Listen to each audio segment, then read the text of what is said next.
வணக்கம் சொந்தங்களே. தினமும் ஓய்வில்லாமல் உழைப்பதால் தான், தினமும் ஓய்வில்லாமல் நமக்கு நேரத்தை காட்டுவதால் தான் கடிகாரம் எங்கு பார்த்தாலும் ஒரு உயரமான இடத்திலே இருக்கிறது. அது வீட்டிலாக இருந்தாலும் சரி, கோவிலாக இருந்தாலும் சரி, அலுவலகமாக இருந்தாலும் சரி, நேரத்தை பார்க்க வேண்டும் என்பதற்காக அதை உயரமான இடத்திலே வைத்திருப்பார்கள். அதே கடிகாரம் ஓடவில்லை என்றால் என்ன செய்வார்கள்? அதை உடனே எடுத்து யாருக்குமே கண்ணுக்கு தெரியாத ஒரு இடத்திலே வைத்து விடுவார்கள்.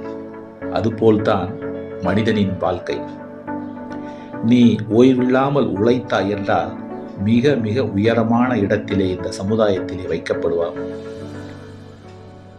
உயரமான இடத்திலே நீ இருப்பாய். ஆனால் நீ என்று இந்த